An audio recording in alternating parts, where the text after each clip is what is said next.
Jamal, a bright-eyed athletic teenager, was enjoying a serene afternoon at the local park. The sun cast a warm glow, the gentle breeze rustling through the leaves. He was lost in the rhythm of his basketball, the rhythmic thud of the ball against the court echoing through the quiet air.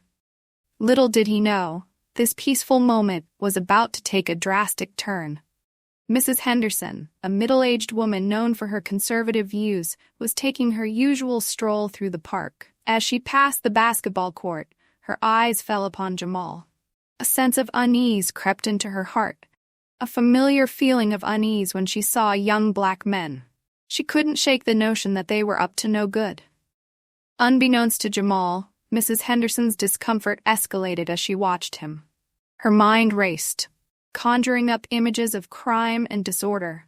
A wave of fear washed over her, and without a second thought, she pulled out her phone and dialed 911. "There's a young black man causing trouble at the park," she reported, her voice trembling.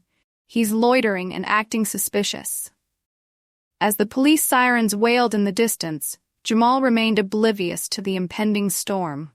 He continued to dribble the ball, lost in his own world. A few moments later, a police cruiser pulled up to the court. Two officers, Officer Davis and Officer Lee, stepped out of the vehicle, their faces etched with a mixture of caution and professionalism. "Sir, we've had a complaint about a disturbance in the area," Officer Davis began, his voice steady. "Can you tell us what's going on?" Jamal, taken aback by the sudden intrusion, explained calmly that he was simply playing basketball. He assured the officers that he hadn't caused any trouble. "We're just doing our job, sir," Officer Davis replied. "We'll need to ask you a few more questions." As the officers questioned Jamal, Mrs. Henderson watched from a distance, her heart pounding with a mixture of satisfaction and fear. She had called the police, and they were taking action. But as she observed the interaction between Jamal and the officers, a sense of doubt began to creep in. Jamal, with his polite demeanor and clear explanations, seemed anything but threatening. A pang of guilt washed over Mrs. Henderson, but she quickly dismissed it. She had acted out of concern for her community, she told herself. As the interrogation continued, Jamal grew increasingly frustrated. He had done nothing wrong, yet he was being treated like a criminal. He couldn't understand why Mrs. Henderson would call the police on him. What had he done to deserve this? Officer Davis, sensing Jamal's growing anxiety, tried to reassure him. "We're just following protocol, sir. We have to investigate every complaint." "But I haven't done anything wrong," Jamal protested. "I was just playing basketball." "I understand," Officer Davis replied. "But we have to be cautious." Just as the situation seemed to be escalating, a familiar voice cut through the tension. "Officer Davis," a strong, authoritative voice called out. Jamal turned to see a woman approaching, her face a mixture of anger and disbelief. It was his mother, Mayor Davis, a respected figure in the community. "What's going on here?" she demanded, her voice stern. Officer Davis, visibly surprised, explained the situation. He told Mayor Davis that they had received a complaint about a disturbance and were simply following protocol. Mayor Davis listened intently, her eyes never leaving Mrs. Henderson, who was now visibly shaken. "Mrs. Henderson, is that you?" she asked, her voice dripping with sarcasm. "I can't believe you'd call the police on a young black man for simply playing basketball." Mrs. Henderson, caught off guard, stammered out an apology. She tried to explain her actions, claiming that she had been worried about the safety of the community. "Worried about the safety of the community?" Mayor Davis scoffed. "By calling the police on an innocent teenager? You should be ashamed of yourself." Jamal stood by, stunned. He couldn't believe that his mother, the mayor of the city, was defending him. He had always admired her strength and courage, but this was on another level. Officer Davis, realizing the gravity of the situation, apologized to Jamal and his mother. He assured them that the matter would be investigated further. As the officers left, Mayor Davis turned to her son. "I'm so sorry, honey. You shouldn't have to go through this." Jamal shook his head. "It's okay, Mom. I'm just glad you were here. He looked at Mrs. Henderson, who was now visibly embarrassed. I hope you've learned your lesson, he said. Next time, think before you act. The incident at the park had sent shockwaves through the community. News of the confrontation between Jamal, Mrs. Henderson, and Mayor Davis spread like wildfire. Social media was ablaze with comments, both supportive and critical. Officer Davis, who had been at the scene, couldn't shake the feeling of unease. He had always prided himself on being a fair and impartial officer, but the incident had forced him to confront his own biases. He realized that he had been too quick to judge Jamal, and he was determined to make things right. Later that evening, Officer Davis received a call from his superior, Captain Johnson. I've been hearing about what happened at the park today, Captain Johnson said. I want you to handle this situation with sensitivity and professionalism. Yes, sir, Officer Davis replied. I understand. Good, Captain Johnson continued. I've also spoken to Mayor Davis. She's a strong advocate for community policing, and she wants to use this incident as an opportunity to promote understanding and tolerance. Officer Davis nodded. I'll do my best, Captain. I know you will, Captain Johnson said. Just remember, we're here to serve and protect, not to judge. After the call, Officer Davis sat at his desk, lost in thought. He knew that he had a lot of work to do to repair the damage caused by the incident. He decided to reach out to Jamal and his mother to apologize for the way he had handled the situation. The next day, Officer Davis visited Jamal's home. He was greeted warmly by Mayor Davis, who offered him a cup of coffee. Thank you for coming, Mayor Davis said. I appreciate you taking the time to talk to us. It's the least I can do, Officer Davis replied. I'm truly sorry for the way things went down yesterday. I should have listened to Jamal instead of jumping to conclusions. Jamal nodded. It's okay, Officer Davis. Mistakes happen. I hope you can forgive me, Officer Davis said. I want to be a better officer, and I believe that this incident can be a turning point for me. Mayor Davis smiled. I believe you, Officer Davis. We all make mistakes, but it's how we learn from them that counts. The three of them spent the next hour talking about the incident and the importance of community policing. Officer Davis left the meeting feeling hopeful. He knew that he had a long way to go, but he was determined to make a difference. The news of the incident at the park had spread far and wide. Local news outlets were covering the story, and social media was abuzz with commentary. Some people were outraged by Mrs. Henderson's actions, while others defended her, claiming that she was simply protecting her community.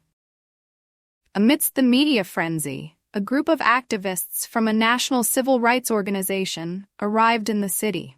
They had heard about the incident and wanted to show their support for Jamal and his family. The group, led by a charismatic young woman named Anya, planned to hold a rally to raise awareness about racial profiling and police brutality. Mayor Davis, recognizing the potential for both positive and negative outcomes, decided to meet with Anya and her group. She wanted to ensure that the rally would be peaceful and productive. We understand the importance of this issue, Anya said. We want to use this opportunity to educate the public and promote understanding. I appreciate your intentions, Mayor Davis replied, but we need to be mindful of the sensitivities of the community. We don't want to incite any violence or hatred. Anya nodded. We agree. We want to focus on the positive aspects of this situation. We want to show that we can come together as a community and address these issues peacefully.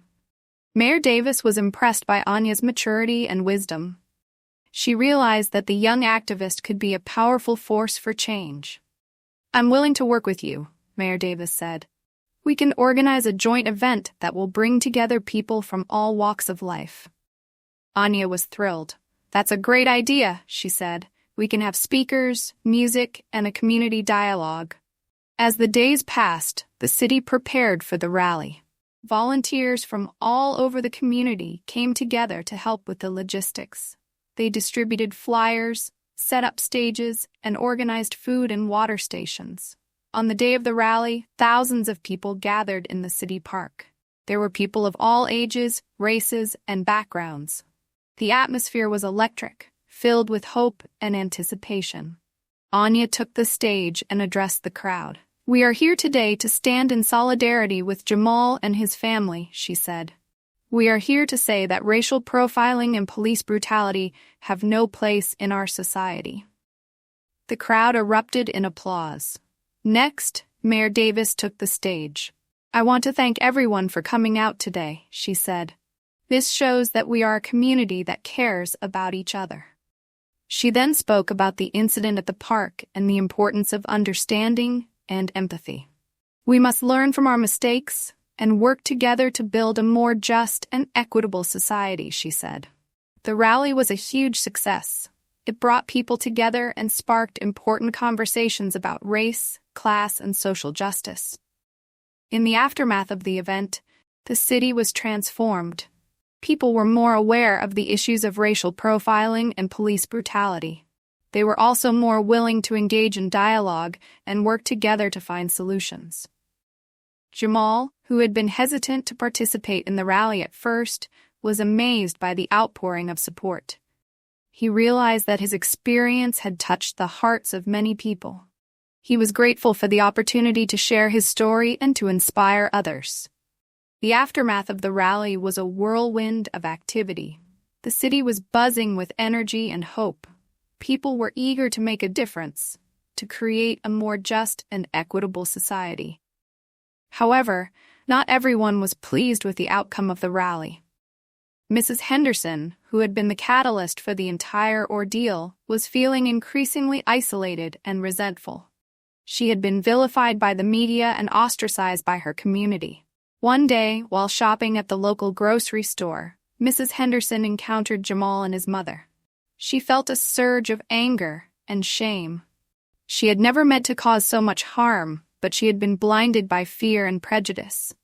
"I'm so sorry," she mumbled, her voice barely audible.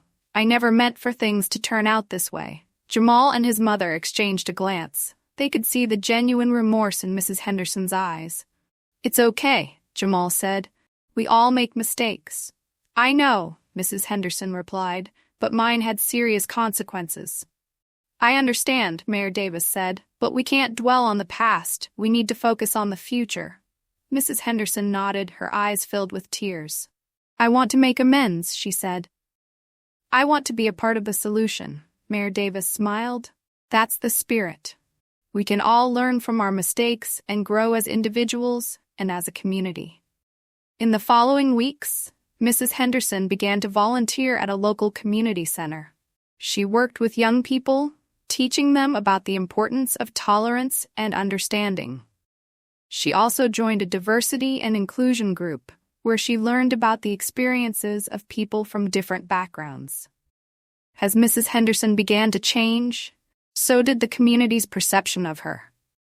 People started to see her in a new light. They realized that she was capable of growth and change. One day, while attending a community meeting, Mrs. Henderson encountered Officer Davis. She felt a pang of guilt and shame. She remembered how she had called the police on Jamal, and she realized how wrong she had been. "Officer Davis," she said, her voice trembling. "I'm so sorry for what I did. I hope you can forgive me." Officer Davis was surprised. He hadn't expected Mrs. Henderson to apologize. "It's okay," he said. "We all make mistakes."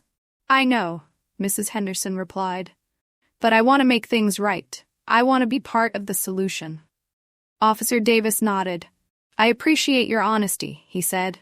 "We can all learn from our mistakes. Let's move forward together." Mrs. Henderson and Officer Davis began to work together on community outreach programs. They organized workshops on implicit bias and cultural sensitivity. They also worked with local schools to promote tolerance and understanding. As the months passed, the city transformed. The once divided community was now united by a common goal: to create a more just and equitable future.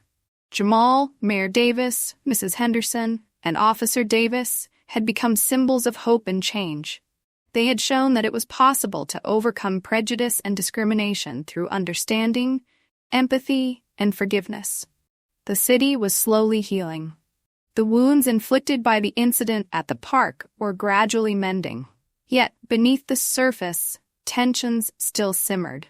A deep-seated mistrust lingered, a lingering echo of the past. One day, a young journalist named Alex received a tip about a secret society operating within the city's police department. This society, known as the Blue Brotherhood, was a group of officers who shared a common ideology, a belief in racial superiority and a desire to maintain the status quo. Intrigued by the tip, Alex began to investigate. He interviewed former officers, community activists, and even some current members of the police department. The more he dug, the more he realized the extent of the problem. The Blue Brotherhood, it seemed, had been manipulating evidence, planting false narratives, and using excessive force against marginalized communities for years. They had a network of informants within the department, which allowed them to cover their tracks and evade detection. As Alex delved deeper into the investigation, he uncovered a shocking truth. Officer Davis, the same officer who had been instrumental in resolving the incident at the park, was a member of the Blue Brotherhood. He had been playing a double game, outwardly promoting justice and equality while secretly working to undermine it. Alex was devastated. He had admired Officer Davis, believing him to be a good man. But now he saw him in a different light. He realized that the system was corrupt, and that even the most well-intentioned individuals could be corrupted by power. With the help of a courageous whistleblower, Alex was able to gather enough evidence to expose the Blue Brotherhood. He published a series of investigative articles that shocked the city. The public was outraged, demanding accountability and reform. Mayor Davis, who had been unaware of the Blue Brotherhood's existence, was furious. She immediately launched an internal investigation and suspended several officers, including Officer Davis. Officer Davis, facing the consequences of his actions, was filled with remorse. He had been blinded by a misguided sense of loyalty and a desire to belong. He had betrayed his oath to protect and serve. The city once again was thrown into turmoil, but this time, the people were united in their demand for justice. They marched in the streets, demanding systemic change. They called for police reform, increased accountability, and a commitment to racial equity. Jamal, who had been a victim of the Blue Brotherhood's actions, emerged as a powerful voice for change. He spoke out about the importance of community policing and the need for officers to build trust with the communities they serve. As the city grappled with its dark past, a glimmer of hope emerged. The people, united by a common cause, were determined to create a better future. They were determined to build a city where everyone, regardless of race or background, could feel safe and valued. The city was in shock. The revelation of the Blue Brotherhood had shattered the illusion of safety and security. People were questioning everything they thought they knew. Who could they trust? Who was truly on their side? In the aftermath of the scandal, Officer Davis found himself ostracized by his former colleagues. He was a pariah, a symbol of the corruption that had plagued the department. He retreated into a shell of silence, haunted by the ghosts of his past. Jamal, meanwhile, was struggling to cope with the trauma of the incident. He had been a victim of police brutality, and the experience had left him scarred. He was constantly vigilant, always on edge, fearing that he would be targeted again. Mayor Davis, determined to restore the city's reputation, launched a series of reforms. She implemented stricter hiring practices, increased training on implicit bias and de-escalation techniques, and established a civilian oversight board. She also worked to rebuild trust between the police department and the community. However, the damage had been done. The city was divided, and tensions were high. People were wary of the police, and the police were wary of the people. The once vibrant community was now a shadow of its former self. One day, Jamal decided to visit the park where it all began. He sat on a bench, lost in thought. He remembered the carefree days before the incident, when he had simply enjoyed playing basketball with his friends. As he sat there, he noticed a young boy playing alone on the court. The boy was clearly talented, but he seemed hesitant, as if he was afraid to make a mistake. Jamal recognized the fear in the boy's eyes, the same fear that he had felt all those years ago. Impulsively, Jamal approached the boy. "Hey, you're pretty good," he said. "Why don't you join me?" The boy hesitated, but then he nodded. They started playing together, and soon the boy was smiling, his fear forgotten. As they played, Jamal realized that he could use his experience to help others. He could be a mentor, a role model, a beacon of hope. He could show young people that it was possible to overcome adversity and achieve their dreams. Inspired by this realization, Jamal started a youth basketball program. He recruited other young people to help him coach and mentor the kids. The program quickly gained popularity, and soon the park was filled with the sounds of laughter and the squeak of sneakers. Through basketball, Jamal was able to connect with young people from all walks of life. He listened to their stories, shared his experiences, and offered guidance and support. He helped them to develop their skills, both on and off the court. As the program grew, so did Jamal's influence. He became a symbol of hope and resilience, a testament to the power of the human spirit. He showed the world that even in the darkest of times, there is always a chance for redemption and renewal. As the city slowly began to heal, Mrs. Henderson found herself increasingly haunted by her past actions. The weight of her guilt had become unbearable. She knew she had to make amends, to seek forgiveness from those she had wronged. One day, she decided to visit Jamal's home. She approached the door, her heart pounding with fear and anticipation. When the door opened, she saw Jamal and his mother. "Mrs. Henderson," Mayor Davis said, her voice filled with surprise. "What brings you here?" Mrs. Henderson took a deep breath. "I've come to apologize," she said. "I know I made a terrible mistake. I was wrong to call the police on Jamal. I was blinded by fear and prejudice." Jamal and his mother listened silently, their expressions unreadable. "I've been thinking a lot about what I did," Mrs. Henderson continued. "I've realized that my actions had serious consequences. I hurt Jamal, I hurt your family, and I hurt our community." Mayor Davis nodded. "I understand, Mrs. Henderson, but words are not enough. Actions speak louder than words." Mrs. Henderson knew what she had to do. She had to dedicate herself to making a difference. She joined forces with community organizations to promote racial justice and social equity. She volunteered at local schools, teaching students about the importance of empathy and understanding. She also worked with the police department to implement reforms and improve community relations. As time passed, Mrs. Henderson's reputation began to change. She was no longer seen as the villain, but as a champion of justice. She had transformed herself from a symbol of prejudice to a symbol of redemption. One day, Mrs. Henderson and Officer Davis found themselves working together on a community outreach program. They had both come a long way, and they were now united by a common goal: to create a better future for their city. "I never thought we'd be working together," Officer Davis said. "A lot has changed." Mrs. Henderson smiled. "Yes, a lot has changed. We've both learned valuable lessons." "I'm glad you're here," Officer Davis said. "You've made a real difference."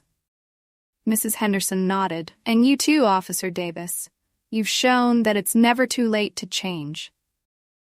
As they worked together, they realized that they had more in common than they had thought. They shared a deep commitment to their community and a desire to make a positive impact.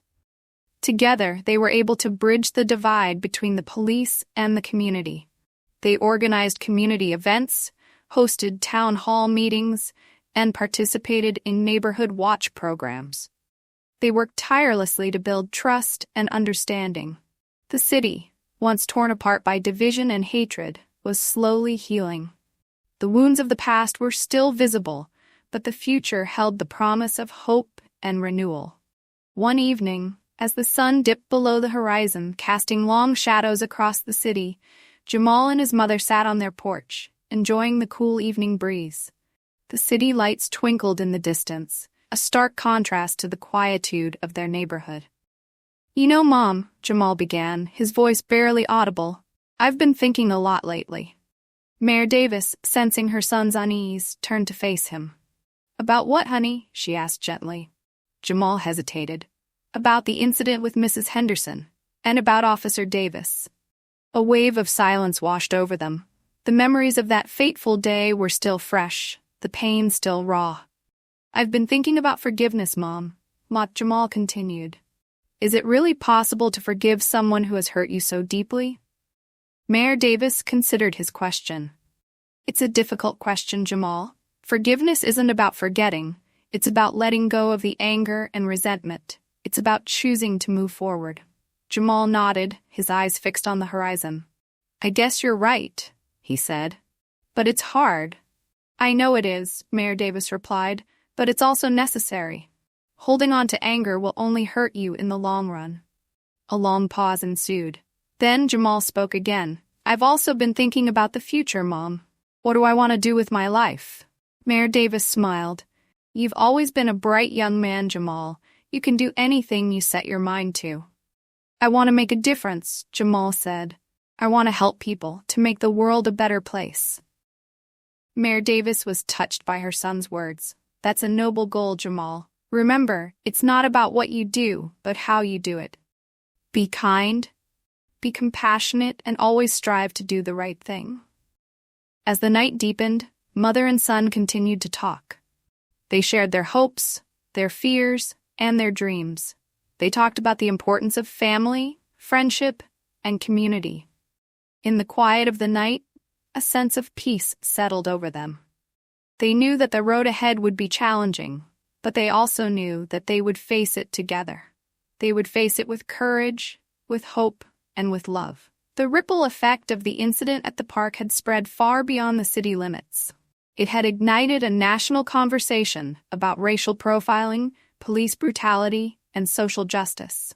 People from all walks of life were inspired to take action, to demand change. Jamal, now a respected community leader, continued to use his platform to advocate for social justice. He spoke at rallies, participated in protests, and worked with policymakers to enact meaningful reforms.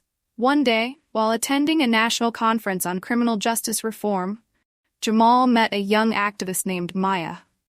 Maya was passionate about ending mass incarceration and promoting restorative justice. She was impressed by Jamal's courage and his commitment to social change. "I admire your work," Maya said. "You're a true inspiration." Jamal was flattered. "Thank you," he replied. "I'm just trying to make a difference." The two quickly became friends, sharing their hopes and dreams for the future. They realized that they shared a common vision, a world where everyone had the opportunity to thrive, regardless of their race, class, or background. Inspired by their shared passion, Jamal and Maya decided to start a non-profit organization. They called it the Justice and Equality Initiative. The organization's mission was to promote racial justice, criminal justice reform, and community empowerment. The Justice and Equality Initiative quickly gained momentum. They organized community events, provided legal aid to marginalized communities, and lobbied for policy changes. They also worked with young people, mentoring them and empowering them to become leaders in their own communities. As the organization grew, so did its impact. They were able to secure funding for various programs, hire talented staff, and expand their reach. They were making a real difference, changing lives and transforming communities. Jamal and Maya's work was not without its challenges. They faced opposition from powerful forces, including politicians, law enforcement, and corporations. But they persevered, driven by their belief in a more just and equitable future. Their story became a beacon of hope, inspiring countless others to stand up for what they believed in. They showed the world that even one person could make a difference, that even the smallest spark could ignite a fire. As news of Jamal and Maya's initiative spread, the community rallied behind them. People from all walks of life offered their support, volunteering their time and resources. Local businesses donated money, while community organizations provided in-kind services. The City Council, recognizing the impact of the Justice and Equality Initiative, allocated funds to support the organization's programs. The city's police department also partnered with the organization, implementing new training programs and community outreach initiatives. One of the most significant impacts of the initiative was the transformation of the local park. What was once a place of tension and division had become a symbol of hope and unity. The park was renovated, with new basketball courts, playgrounds, and green spaces. The community came together to clean up the park, plant trees, and organize community events. Jamal and Maya often visited the park, watching as children played and families picnicked. They saw the joy and happiness that the park brought to the community, and they felt a sense of pride and accomplishment. The Justice and Equality Initiative also focused on addressing the root causes of crime and poverty. They worked with local schools to provide tutoring and mentoring programs. They partnered with job training centers to help people find employment. And they advocated for policies that would create a more equitable society. One of the most successful programs was the Second Chance Initiative, which provided support and resources to formerly incarcerated individuals. The program helped ex-offenders find housing, employment, and education. It also offered counseling and mentorship to help them reintegrate into society.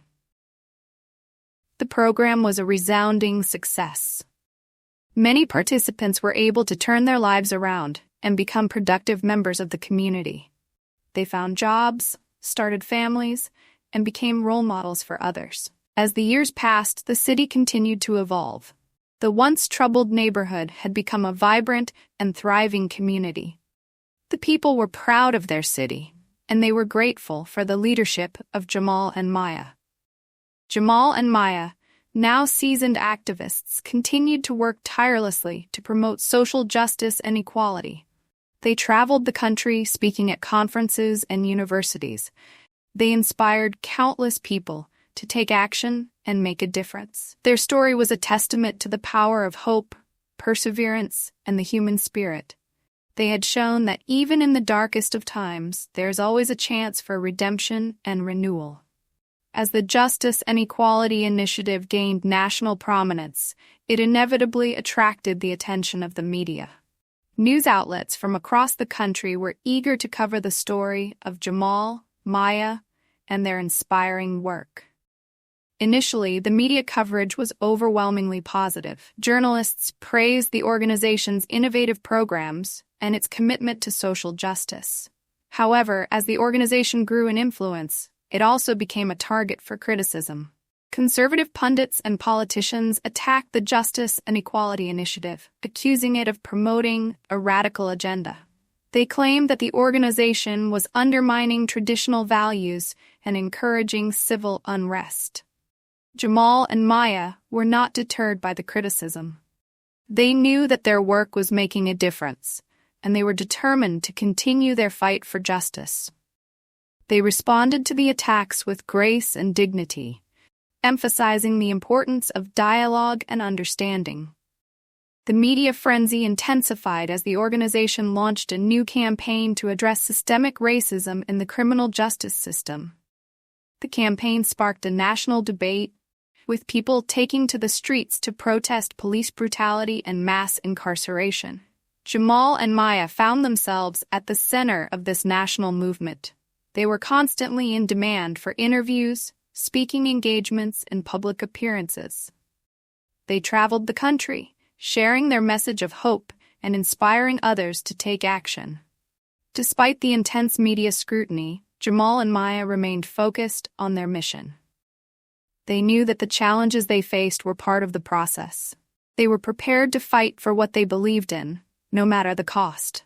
The media frenzy, while overwhelming at times, also had a positive impact.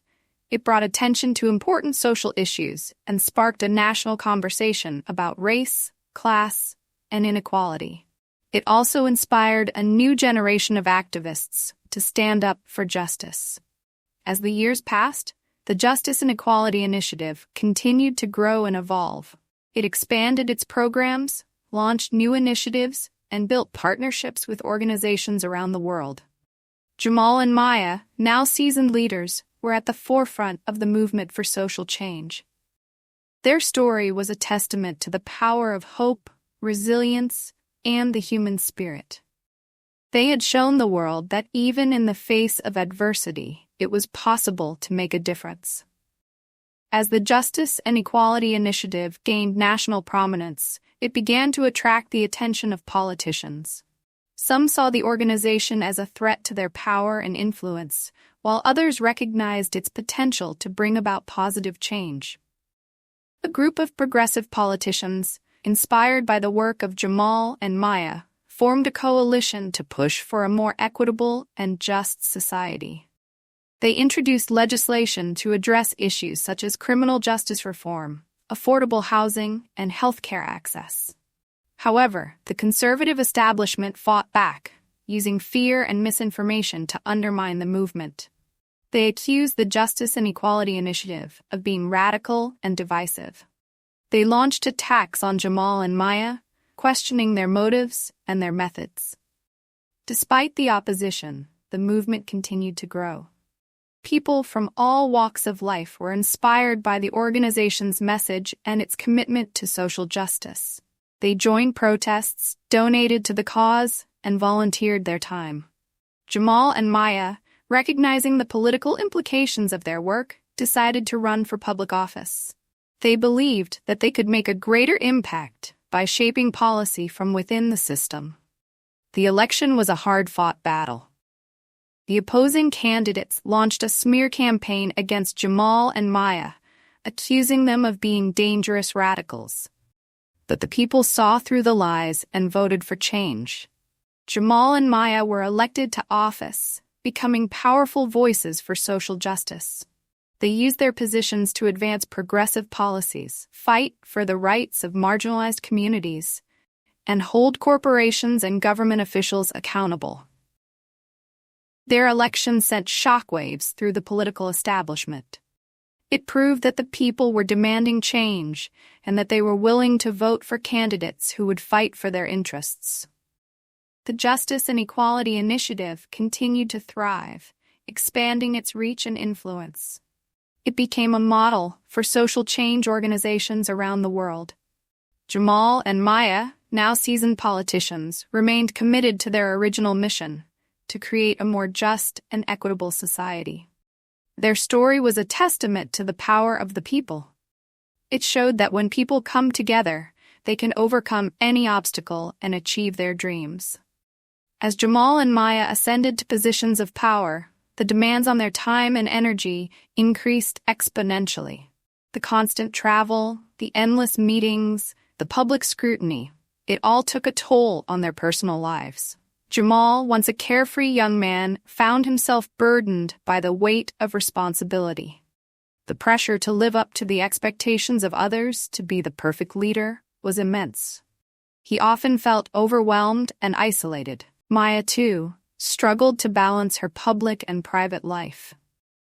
She missed spending time with her family and friends. She longed for the simple pleasures of life, like taking a walk in the park or reading a good book. Their relationship, once a source of strength and support, began to suffer. The constant stress and the demands of their public lives put a strain on their bond. They found themselves drifting apart, their connection weakening.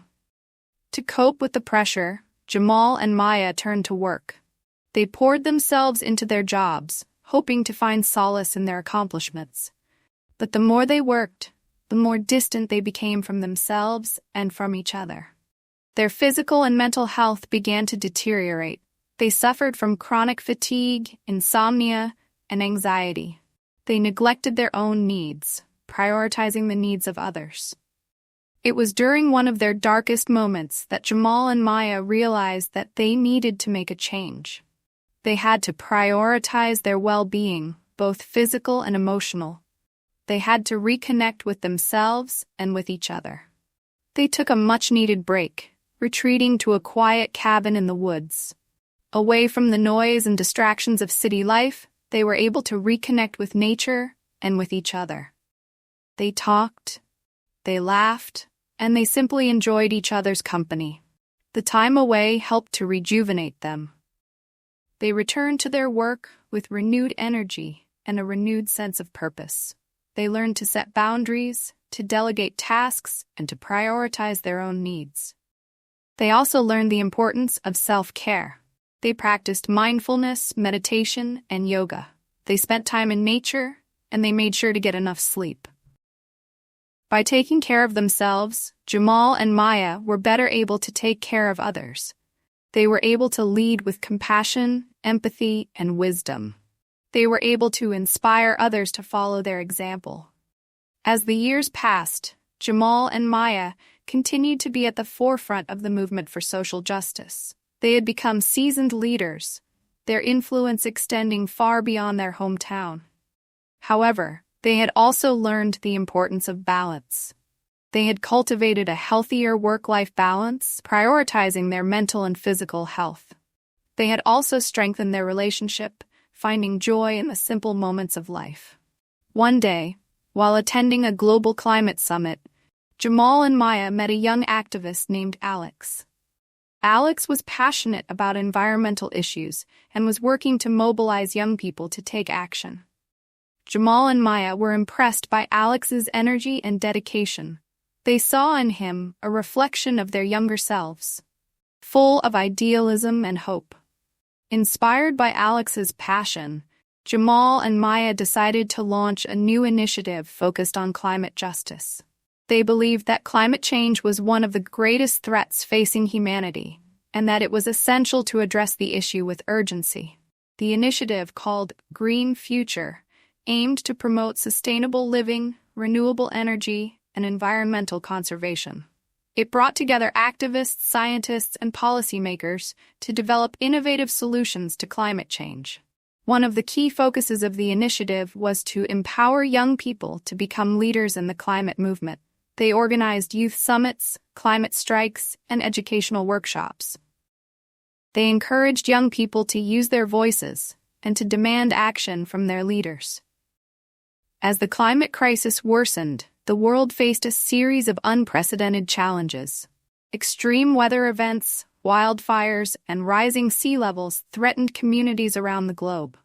Jamal and Maya, along with their team, worked tirelessly to address these challenges. They advocated for policies that would reduce greenhouse gas emissions, promote renewable energy, and protect vulnerable communities. Despite the overwhelming challenges, Jamal and Maya remained optimistic.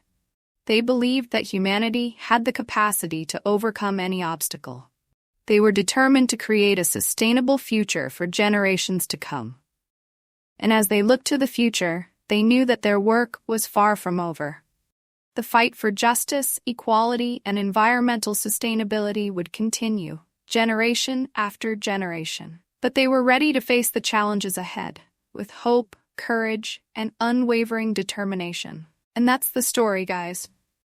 I hope you enjoyed this journey as much as I did in creating it. If you did, please don't forget to subscribe to our channel and hit that bell icon so you never miss a new adventure. And if you really loved it, share this story with your friends and family. Let's spread the word together. Thank you for watching, and until next time, keep dreaming, keep believing, and keep exploring. Hope to see you soon. Bye.